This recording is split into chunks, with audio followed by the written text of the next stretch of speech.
오늘은 우리가 주기도문의 세 번째 강구를 할 겁니다. 세 번째 강구는 뭐냐면 뜻이 하늘에서 이루어진 것 같이 땅에서도 이루어진다. 그러면서 우리가 이때까지 주기도문을 나눴던 것을 제가 한번 쭉 적어봤어요. 뭐냐면 주기도문에서 처음에 우리가 배웠던 건 뭐냐? 우리의 자세, 태도입니다. 하늘에 계신 우리 아버지여가 그게 선문이에요. 당신이 기도로 나올 때 그 기도의 자리가 어떤 자리냐? 하늘에 계신 우리 아버지 앞에 나온다. 하늘이 할 때는 뭡니까? 거룩함과 존귀함과 엄숙함이 있어요. 그래서 우리가 뭔가 존귀하게 여길 때, 이건 참 귀하다 여길 때는 하늘과 같은 존재다 이렇게 표현을 하잖아요. 그래서 이 하늘에 계신 우리 아버지여라고 할 때는 내가 정말 기도의 자리에 온다라고 하는 것은 단순하게 내가 내 마음을 토해야지, 나의 속상한 마음, 나의 이 답답한 마음을 가음 한번 지르고 가야지, 이게 아니라는 거예요. 이게 제일 먼저입니다. 이 기도의 자리는 하나님께서 임하시는 자리구나. 물론 우리의 삶의 모든 영역이 그래야 됩니다. 예배도 그래야 되고 여러분이 가정과 모든 직장 다 그래야 돼요. 그러나 기도라고 한 자리는 하나님과 나와의 교통이 자리잖아요. 맞죠? 그러니까 더욱더 이 태도, 자세가 필요한 겁니다. 근데 이것만 있으면은 뭡니까? 뭔가 마음에 큰 순모함과 두려움 그리고 엄숙함만 있으니까 좀 억눌림 같은, 맞죠? 그러니까 우리 뭐라고 합니까? 아버지랍니다. 아버지. 그래서 그 가운데는 하나님께서 우리 아버지니까 응답하신다. 우리가 아래도 마음 편안하게 아버지한테, 때로는 아빠한테 말을 하듯이 그분이 나의 기도를 들어주신다. 자상한 아버지와 같이, 인자한 아버지와 같이 내 기도를 응답하신다라는 사실을 믿고 나오라는 겁니다. 기도의 자세와 태도를 나눴어요. 그럼에 있어서 이제는 이 자세를 가지고 당신들이 이제 강구하십시오. 첫째 강구, 이름이 거룩히 여김을 받게 하옵소서. 근데 중요한 거는 첫째 강구든 둘째 강구든 하나님의 이름과 하나님의 나라는 어제나 오늘이나 영원토록 동일합니다. 맞죠? 뭔가 하나님의 이름이 어제는 거룩했는데 오늘은 거룩하지 않다. 아닙니다. 어제나 오늘이나 그 하나님의 이름은 동일해요. 그 자체로 계십니다. 맞죠? 근데 이름이 거룩히 여김을 받기를 원합니다. 라고 할 때는 하나님 그 자체는 동일한데 누가? 우리 죄인된 우리가 하나님의 이름을 높이게 하여 주옵소서. 내 삶과 내가 살아가는 모든 영역에서 하나님의 그 이름이 높아지기를 바란다. 나를 통해서. 그 간구입니다. 그리고 나서 이제 둘째 간구 뭡니까? 나라 할 때는 영토, 주권, 백성입니다. 맞죠? 그러면 영토 그대로입니다. 하나님이 만드신 창조물, 하나님이 만드신 온 우주는 그대로예요. 주권 그대로입니다. 하나님이 다스린 건 그대로예요. 뭐가 틀려요? 그의 백성. 정말 이 하나님의 주권을 인정하느냐? 정말 하나님의 주권을 고백하느냐? 정말 하나님의 주권 가운데서 당신이 낮아집니까? 그러니까 나라가 임하옵시고라고 한 거는 하나님의 영토와 주권은 그대로 존재하고 있지만 그것을 인정하지 않는 죄인은 우리입니다. 그러니까 내 삶에서 어떻게 해요? 하나님의 놀라운 주권을 인정하며 살게 하옵소서. 이겁니다. 여기까지가 두 번째 강구예요. 그래서 어떠한 자세로 나가야 되고, 그와 더불어서 하나님 그 자체를 우리가 어떻게 높여야 되며, 그와 더불어서 그의 나라를 내가 어떻게 인정하고 그의 주권 가운데 고백하며 그의 주권 가운데 내가 낮아지며 나갈까. 이 강구입니다. 그와 더불어서 오늘 우리가 나누는 뜻이 하늘에서 이루어진 것 같이 땅에서도 이루어지다. 이 강구를 통해서 우선적으로 세 가지를 강구한 후에 뭘 강구합니까? 일용할 양식입니다. 한마디로 이 세 개 강구를 떠나서 일용할 양식이 있으며 그 일용할 양식 가운데 하나님의 뜻을 이루든지 하나님의 이름을 높이든지 하나님의 나라를 위해서 내가 사용되지 않습니다. 다른 말로 해서 하나님을 전혀 인식하지 않는 사람에게 수많은 재화를 딱 던져보세요. 어떻게 될까요? 그 재화 가지고 하나님 이름 높일까요? 그 재화 가지고 하나님의 뜻을 나타낼까요? 절대 안 합니다. 나에게 쌓여져 있는 그 재화를 가지고 뭘 할까요? 자기의 육신을 위해서 또 자기의 즐길 것을 위해서 쏟아집니다. 그러니까 이 우선적인 세 개의 강구가 있는 바탕 가운데 뭐가 있다는 거예요? 일용할 양식이 있다는 거예요. 아시겠죠? 그래서 오늘은 마지막 뜻이 하늘에서 이루어진 것 같이 땅에서도 이루어지다, 이 나눔에 대해서 우리가 한번 진행해 보도록 하겠습니다. 그러면서 하나 질문, 질문을 던져놨어요. 이 땅에서든, 한마디로 이 땅이든 아니면은 교회든 여러분이 살아가는 공동체든 분쟁의 원인은 뭘까요? 분쟁. 왜 분쟁이 일어날까요? 이 땅에 수많은 일들이 있잖아요. 맞죠? 뭐 교회라고 하는 공동체도 있고 아니면은 수많은 뭐 사회적 공동체도 있고 그와 더불어서 기업의 공동체고 있는데 왜 분쟁이 일어날까요? 우리나라에도 화물연대가 맞죠? 그 분쟁 가운데 놓여져 있다가 최근에 그 분쟁을 풀었습니다. 왜 그럴까요? 그 뜻이 안 맞아요. 한마디로 교회 공동체 가운데 왜 나는 A다 그렇게 한 마음으로 가면은 분쟁 절대 안 일어납니다. B라고 하는 의견 가운데 이게 잘 조율이 안 되고 또 뭡니까? 나는 내 고집대로 하고 싶어. 나는 내 고집대로 하고 싶으면 끊임없이 반목과 분쟁이 생깁니다. 사회 공동체도 마찬가지예요. A와 B의 뜻이 안 맞는 겁니다. 뜻이 달라요. 그러니까 수많은 분쟁이 일어난다는 거죠. 뜻이 같고 마음이 같은데 무슨 분쟁이 일어나겠습니까? 여러분도 부부가 때로는 다투는 이유가 뭡니까? 안 맞아서. 뭐가 안 맞아서요? 성격이? 그렇죠. 성격이 안 맞을 수도 있죠. 성격이 안 맞는 것도 있고 때로는 의견이 다를 수도 있다. 그 뜻이 다르기 때문에 분쟁과 수많은 잘못된 반복들이 생기는 거예요. 그러니까 이 뜻이 하늘에서 이루어진 것 같이 땅에서도 이루어진다는 건 참 중요한 기도입니다. 그래서 제가 밑에 빨간색으로 보면 기독교인의 삶의 가장 중요한 태도는 하나님의 뜻에 어떻게 해요? 순종하는 것이다.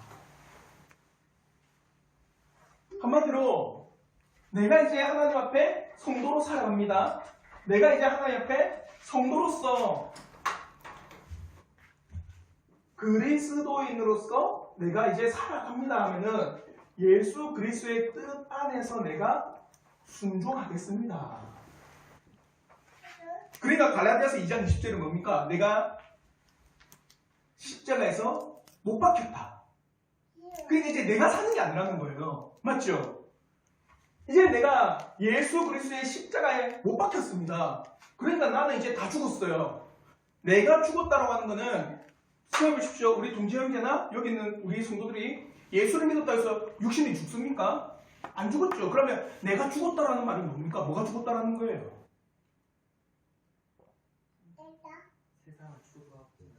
세상을 추구하고자 하는 이 마음, 이걸 좀 더 한마디로 표현하면 내 뜻, 내 욕심, 내 정욕이 죽었다라는 거예요.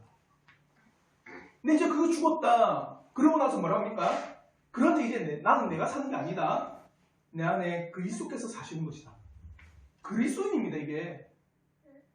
그리스도인은요, 끊임없이 예수 앞에 내 뜻을 굴복하며 살아가는 겁니다. 이게 정말 중요한 거예요. 그러니까 핵심적인 그겁니다. 뜻이 하늘에서 이루어진 것 같이. 자요. 하나님의 놀라운 뜻은 하늘에는 이루어졌다? 아니면 이루어진다? 뭡니까? 이루어졌다예요. 하늘은 하나님 계신 곳이 맞죠? 하나님 나라. 천국은 이미 하나님의 뜻 안에 있는 겁니다. 어떤 것도 하나님의 뜻을 벗어날 수 없습니다. 맞죠? 이루어졌습니다. 뜻이 하늘에서 이루어졌습니다. 근데 그와 같이 이 땅에도 이루어지기를 바란다는 거예요. 무슨 말인지 알겠죠?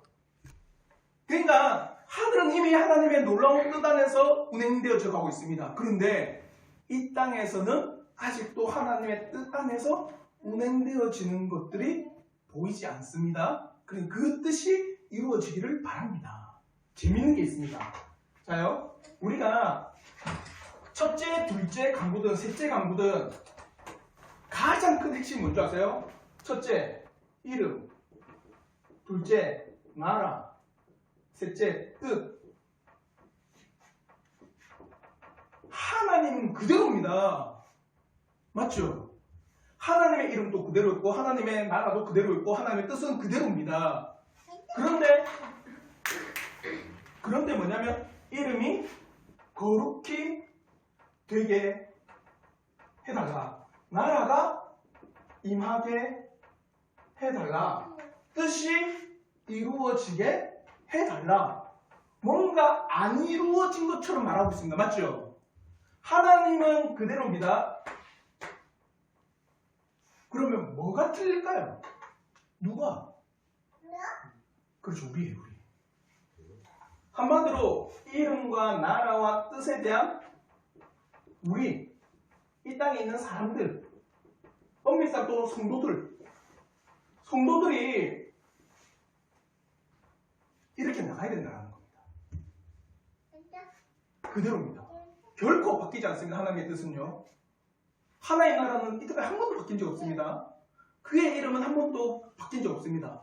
그러나 죄인된 우리가 하나님의 이름을 높이지 않고, 죄인된 우리가 하나님의 나라를 나타내지 않고, 죄인된 우리가 하나님의 뜻을 뭡니까? 반하는 거예요. 그러니까 이 세 개의 강구는요, 끊임없이 우리 자신입니다. 맞죠? 우리 자신에 대한 강구예요. 그런 데 있어서 이제 하나님의 뜻, 과연 그 뜻은 뭐냐?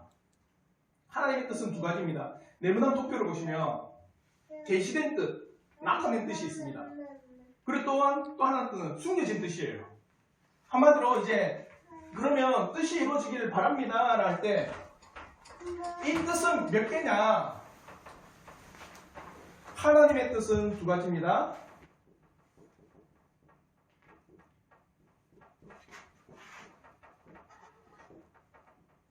계시되고 나타냈으니까 어떻게 해요? 보입니다. 맞죠? 보이는 뜻입니다. 나타냈으니까. 그리고 숨겨지고 또요. 밑에 보면 계시되지 않는 하나님의 뜻, 계시되지 않는 뜻. 이것은 보이지 않습니다. 맞죠? 안 계시했으니까. 그러면 계시된 뜻은 뭘까요? 계시된 뜻. 어디에 계시하셨을까요? 말씀, 성경입니다.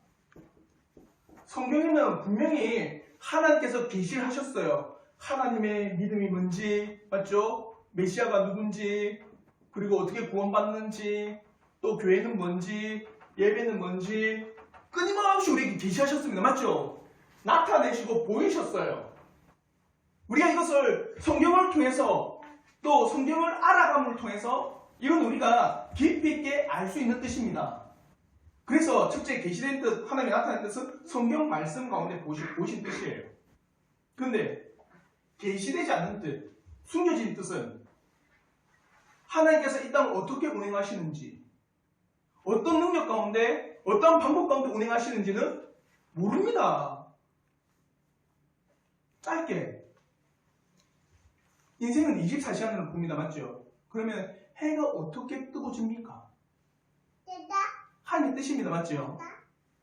계시되지 않은 거예요. 성경이 안 나타나 있습니다. 그냥 해가 뜨고 지면은 하루가 지났다. 이 말을만 하지. 이 태양을 운행함에 있어서 어떤 조건 가운데 이것이 뜨고 이 어떤 조건 가운데 지어야지만 이것은 하루의 일과가 될 것이다. 계시하지 않습니다.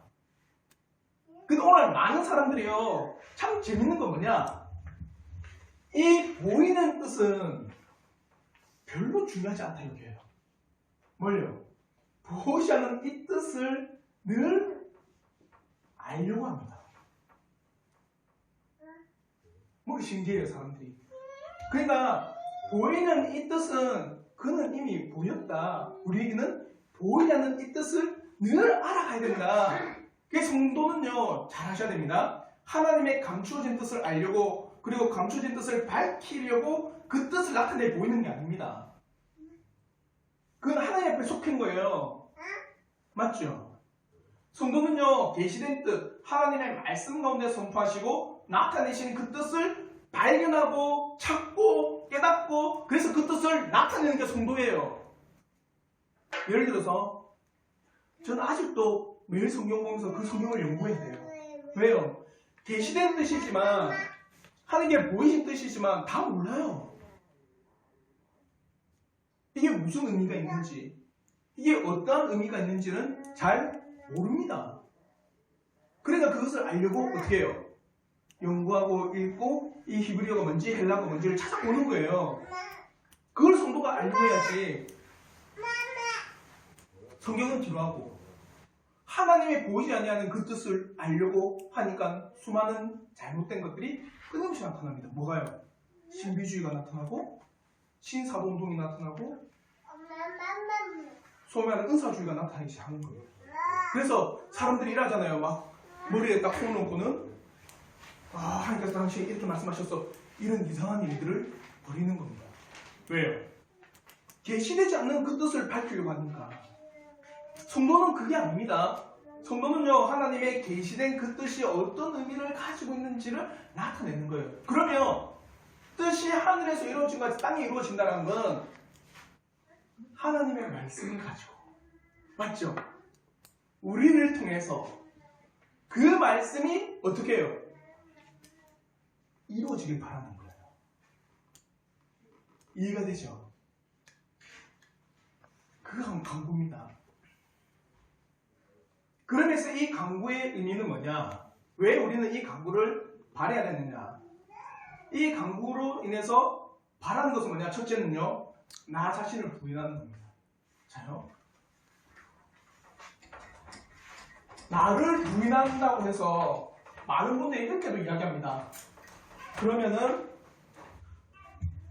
나라고 하는 존재는 있는데 투명 인간처럼 살아가야 되나?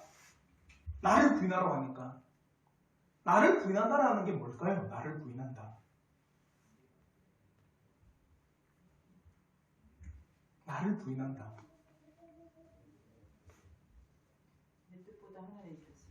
내 뜻보다 하나님의 뜻을? 한마디로 나를 부인한다라는 건요, 하나님의 뜻 안에 내가 굴복하는 겁니다. 하나님의 뜻 안에 내가 굴복하겠습니다. 율법에 거스르는 우리의 바람과 소원은 기꺼이 포기하겠습니다. 한마디로 하나님의 말씀에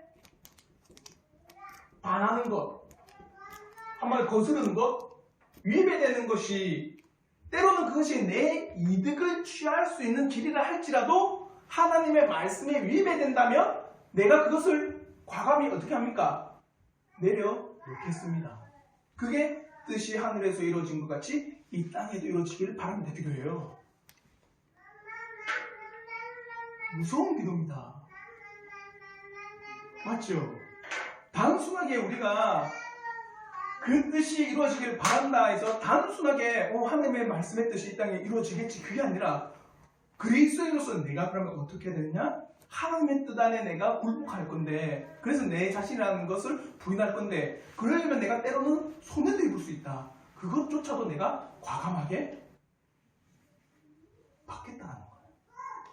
예를 들어 드릴게요. 이겁니다. 자, 우리 이제 성도들이 분양을 받습니다. 지금도 아파트에서 우리 그 탐마트 옆에 보면 우리가 집에 갈 때마다 저 뭐지? 이랬는데 아파트는 모델하우스 해가지고 엄청 사람들이 많이 들락날락거리더라고요. 그래서 이제 분양받을 때 대부분의 사람들이 분양권을 받고 뭘 받고 팔아요? 피를 팔아요. 그거는 합법인지 모르겠지만 일단은 당연한 권리라고 여기고 있습니다. 맞죠? 근데 하나님의 뜻에서는 뭡니까? 도둑질하지 마라. 타인에 대한 권리에 대한 부분도 어찌 보면 도둑질하는 거잖아요. 그 뜻을 내가 알고는 어떻게 하는 거예요? 그렇죠. 분양권을 팔 때 그냥 파는 거예요. 이거는 부당이익이다. 할 수 있을까요? 목사님 전부 다 그러고 있는데요. 모든 사람이 그러고 있는데 경우 이럴 수도 있습니다. 물론 요즘 애들은 시험을 안 쳐요. 근데 내가 이 한 문제가 좀 올백 만점이야? 너무 욕심이 나. 근데 옆에 있는 나가 그걸 풀고 있어. 어떻게 하고 싶어요? 그래서 컨닝하고 싶은 거야. 그래서 어떻게 저도 많이 해봤습니다. 볼펜 떨어뜨렸고 아이고 이러면서 옆에 한번 슬쩍 보고 안 해봤나요? 그러면서 내가 근데 하나님의 뜻에서는 내가 그걸 만점받아 내가 전교 1등 할 수도 있고 때로는 그걸 가지고 내신을 가지고 좋은 대학 갈 수 있고 수많은 내 앞길에 놀라운 뭡니까? 이익을 받을 수 있어요. 근데 하나님의 뜻 안에서는 이거는 도둑질이잖아요. 맞죠? 그런 우리의 정욕과 내 뜻이 하나님의 말씀에 위배된다면 내가 과감히 포기하겠습니다. 이게 이기도입니다. 뜻이 하늘에서 이루어진 것 같이 이 땅에도 이루어지게 하옵소서. 그런데 제가 질문을 달았어요. 하나님의 뜻 안에서 말씀을 거스르는 우리의 뜻을 포기하고 굴복시킴에 있어서 우리에게 필요한 마음의 덕목, 태도는 무엇이냐? 하나님의 말씀의 뜻에 내 욕심과 내 자아와 나의 모든 어찌 보면은 얻을 수 있는 이득을 다 포기함에 있어서 나는 어떤 마음의 상태를 가져야 되느냐? 내 마음의 덕목, 필요한 덕은 무엇이냐? 뭐가 있어야 될까요? 뭐가 있어야 될까?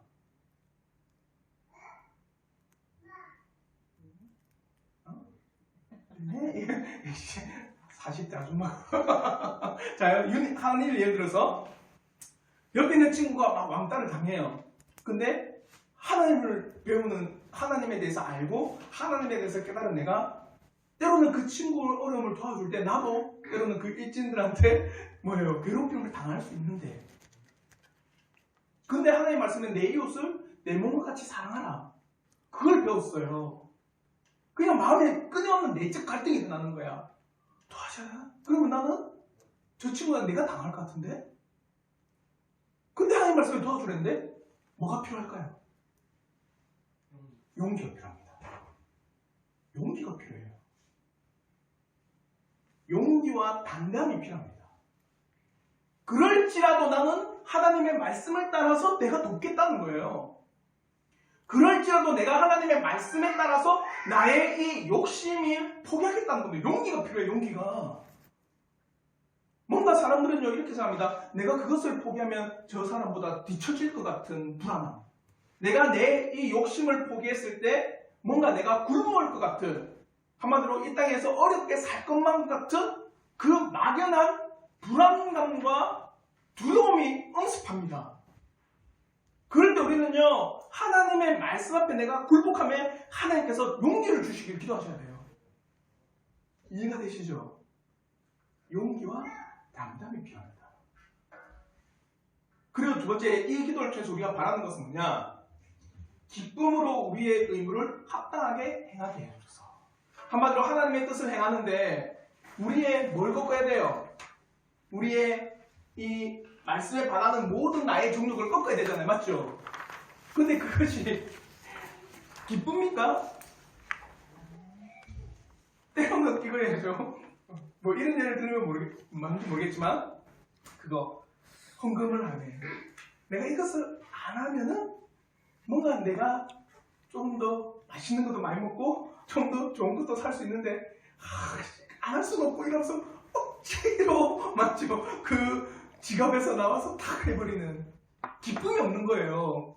그 꺾음에 있어서 하나님의 말씀에 위배되는 나의 정욕을 꺾음에 있어서 뭐가 없어요? 기쁨이 없습니다. 맞죠? 그러니까 우리가 이 기도를 하면서 내가 하나님의 말씀의 뜻에 굴복하게 해주시고 그렇게 굴복하는 것이 억지가 아니고 뭡니까? 기쁨으로 나의 정욕을 꺾게 하여 주옵소서. 이 기도입니다.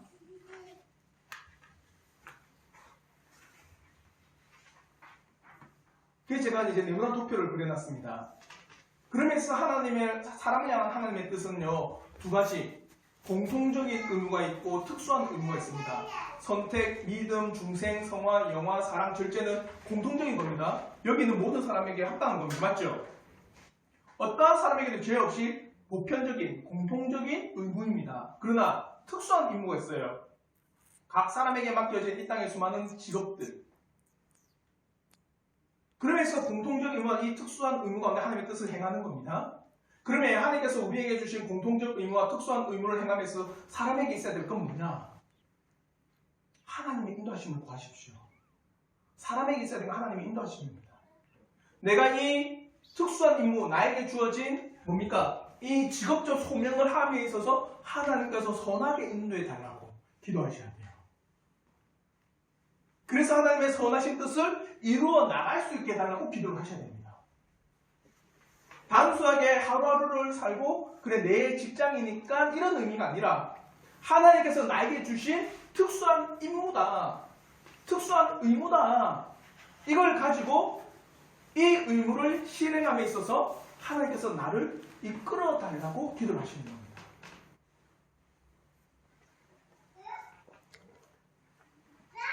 이해가 되시죠? 그와 더불어서 이제 이 강구, 뜻이 하늘에서 이루어진 것 같이 땅에서도 이루어진다. 이 강구를 통해서 우리가 바라야 되는 건 뭐냐? 하나님의 뜻에 어긋나지 않고 그에게 기쁨이 되는 일들이 이루어지기를 바랍니다. 한마디로 이 땅에서 하나님의 뜻을 어긋나며 말씀을 위배하며 말씀을 벗어난 일들이 이루어지지 않기를 바라는 강구입니다. 특히 예를 들어 교회 같은 경우 하나님의 말씀에 놀라우신 뜻이 교회 가운데 이루어진 것을 기쁨으로 바라시는 것. 그러지 않을 때는 마음에 화가 나. 한마디로 거룩한 분노가 납니다. 그걸 바라는 기도예요. 하나님의 뜻에 어긋나지 않고 하나님께 기쁨이 되는 일들이 이루어지기를 바라는 그 성도들을 통해서예요. 그러므로 이 강구는 곧 우리가 하나님의 말씀의 뜻을 신실하게 지켜 행하게 해달라는 기도입니다. 그래서 그 예를 제가 예수 그리스도의 생애를 이야기합니다. 마태복음 26장 39절에 이렇게 말씀해요. 우리 한번 마태복음 26장 39절 말씀 이걸 한번 다 같이 한번 읽어보도록 하겠습니다. 다 같이 읽겠습니다. 시작. 조금 나아가서 얼굴을 땅에 대시고 엎드려 기도하여 이르시되 내 아버지여 만일 할만하시거든 이 잔을 내게서 지나가게 하옵소서. 그러나 나의 원대로 마시옵고 아버지의 원대로 하옵소서 하시고 끊임없이 주님은요 그의 생애를 이야기할 때 뭐냐 아버지의 뜻을 이루어 나간대요. 아버지께서 일하시니 나도 일한다. 그게 주님의 생애였습니다. 그럼 우리도요 그렇게 되기를 강구를 하셔야 돼요.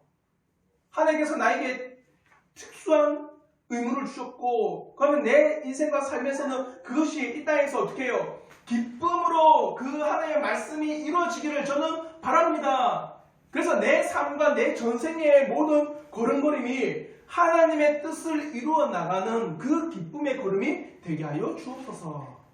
이 기도입니다.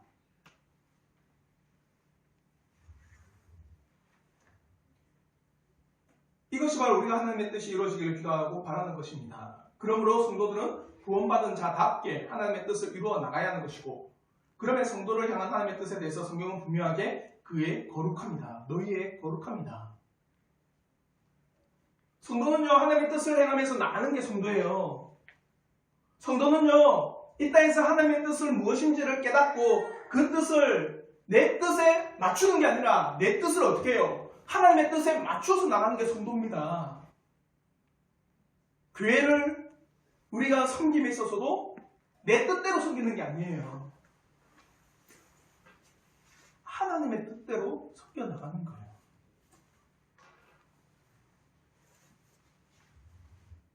그러면 이제 마지막으로 그러면 하늘에서 이루어진 것 같이라는 문구는 왜 넣었습니까? 제가 서론에서 말했던 것처럼 이미 하늘은 다 이루어지고 있습니다. 맞죠? 모범이에요. 모범.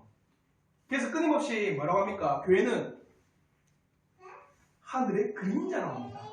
한마디로 뭡니까? 완성체는 있어요.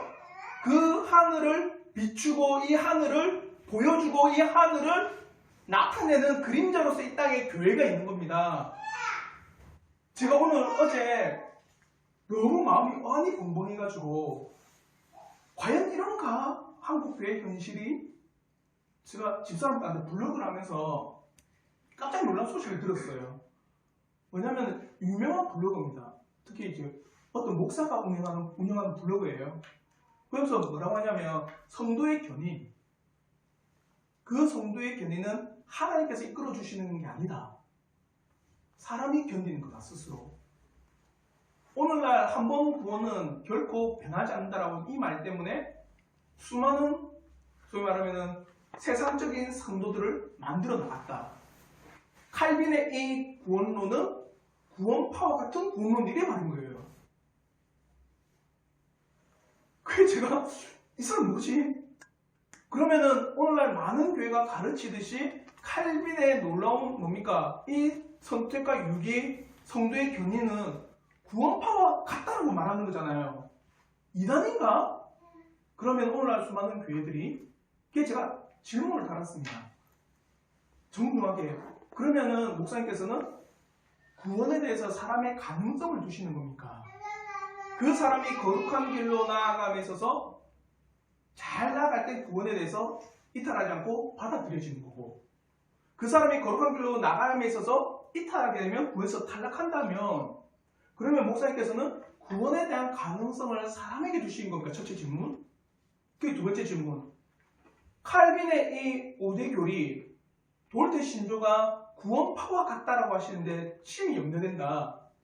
교회에서는 결코 한마디로 중생, 거듭나고 그 이후로 거룩한 삶이 있다고 가르치지, 중생한 이후에 아무런 삶이 없다고 가르치지 않는다. 교회는 중생과 거룩함을 함께 가르친다. 그러면 가르치는 사람이 그렇게 가르치는데 가르침을 받은 사람이 그것을 잘못하고 있다면 누가 잘못한 거냐?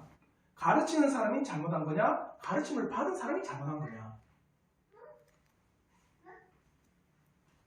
답이 없어요. 밑에다 뭐랬냐면은 저는 제 할 말을 했습니다.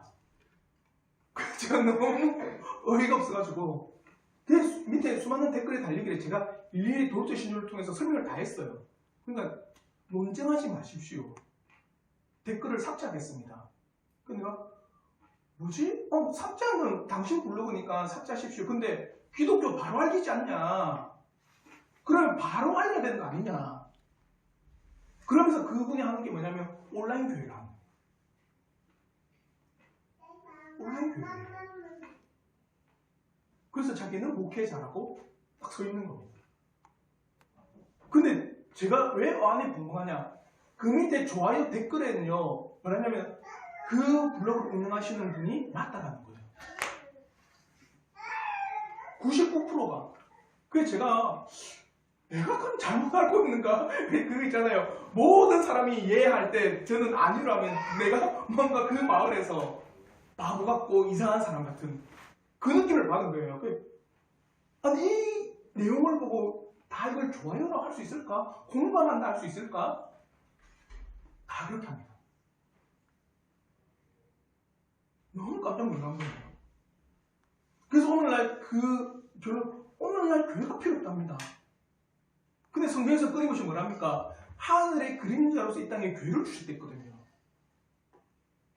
그 뜻이 이루어지기를, 하늘은 이미 이루어졌고 이 땅은 그의 모형으로서 그림자로서 교회를 주시면 하나님의 뜻을 이루어 나가라고 주신 거잖아요. 맞죠? 그래서 이 말이 있는 겁니다. 하늘에서 이루어진 것 같이. 그리고 또 물론 교회는 불완전합니다. 무슨 말을 하는지 알고 있어요. 그분이. 오늘날 수많은 교회의 재정적인 문제, 목사의 성추행 문제, 그리고 권력의 문제, 이 수많은 문제들 때문에 많은 성도들이 상처받고 나갔다라는 거예요. 그게 제가 물어봤죠.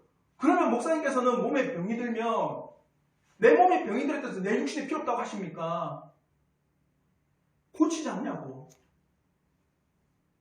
맞죠? 교회가 그래 병든 거 인정한다. 그러면 병들었다면 그 병든 현실에서 어떻게 이 교회를 개혁해 나갈까? 어떻게 교회를 바꿔 나갈까? 그러면서 이 몸된 교회를 섬겨 나가는 게 우리에게 주어진 거지. 교회 나가지 말고 온라인으로 예배 드리라. 온라인 교회로만. 이게 정당한 거냐? 이게 심각해요. 대한 모든 사람의 공감은 가나안 성도를 인정합니다. 교회를 안 나가도 어떻게 해요? 내가 참 성도라고 여기고 있어요. 예수 그리스도의 몸된 교회로서 이 땅에 주어진 교회에 내가 소속되어 있지 않다고 해도 나는 참된 성도로 여기고 있는 거예요. 왜 우리에게는 하늘에서 이루어진 것 같이라는 이 말을 주셨느냐? 그러므로 완전을 사모하라고요. 정말 하늘에서 이루어진 것이 이 땅에서 이루어지기를 간절히 사모하라. 간절한 열망입니다. 이해가 되시죠? 그래서 교회를 주신 겁니다. 그래서 이 기도의 제목이 있는 거예요. 뜻이 하늘에서 이루어진 같이 땅에서도 이루어지다. 전 우리 교회를 통해서도 말씀에 계시된 뜻들이 이루어지기를, 또 성취되어지기를, 나타내지기를 저는 진심으로 바랍니다. 그 우리 성도를 통해서도요, 이 자리에 어린 자녀 때부터 우리 나이 든 성도들까지 정말 우리의 삶에서 하나님의 놀라우신 뜻이 계시된 그 말씀의 빛들이 내 삶을 통해서 내 육신의 정욕을 꺾고 누르고 그것을 몸에 굴복시켜 나가며 하나님의 뜻을 이뤄나가기를 저는 진심으로 바랍니다. 그 기도예요, 그 기도. 그래서 뜻이 하늘에서 이루어진 것 같이 땅에서도 이루어지다를 통한 기도는 뭐냐? 이 기도를 통해 우리는 주님이 하늘에서 하듯이 땅에서도 그의 선하신 뜻에 따라 모든 것을 다스리시며 인도하시되 온 만물과 나 자신의 뜻이 하나님께 복종하기를 간구합니다. 또한 하나님의 뜻을 구하면서 우리는 모든 우리 자신의 욕망을 버리고 우리의 애착하는 모든 것을 주님께 맡기며 우리의 소원대로 이를 이끄시되 하나님의 뜻에 일치하도록 이끌어 주십시오. 우리는 단순히 그의 뜻에 어긋나는 우리의 욕망을 헛되고 아무 효과 없이 해달라고 구하는 것이 아니라 오히려 우리 안에 새로운 영과 새로운 마음을 창조하시고 우리의 것들을 없애고 소멸시켜 순수하게 하나님의 뜻에 동의해 달라고 하는 기도입니다. 단순히 이겁니다. 자요, 단순히 하나님의 뜻에 내 정욕을 없애주십시오 이게 아니에요. 이건 누구나 다 할 수 있습니다. 예를 들어서 여기 한 기업에 다니고 있습니다. 근데 기업의 오너, CEO가 우리의 회사의 목표는 이제는 뭡니까? 임원들뿐만 아니라 사원들의 연봉을 삭감하고 기업의 이윤을 최대화시키겠습니다. 그럼 나가야 돼요. 그렇게 맞죠? 동의는 하지 않지만 그 뜻에 굴복하면 나갑니다. 맞잖아요. 여러분이 만약에 이 집사람이 내년에 공무원 연금 삭감하겠습니다. 그건 안 합니까? 그 뜻에 맞춰서 동의는 하지 않지만 굴복하면 나갑니다. 그건 누구나 할 수 있습니다. 맞죠? 근데 이 뜻에 내가 굴복할 뿐만 아니라 동의, 내 마음이 기쁨으로 동의하게 하여 주옵소서 이 기도예요. 그게 바로 뜻이 하늘에서 이루어진 것 같이 땅에서도 이루어지다라는 기도입니다. 단순하게 이것을 우리가 입술에 뭡니까? 자연스러운 가운데 고백하는 그런 고백이 아니에요. 정말 내 자신을 보면서 나의 이 정욕을 꺾고 누르며 나의 이 잘못된 생각을 꺾고 나의 이 정욕과 마음의 모든 욕심들을 하나님의 말씀의 뜻 안에서 굴복하며 그 뜻에 자복하며 기쁨으로 동의하며 하나님의 뜻을 행하도록 하는 기도가 이 기도입니다.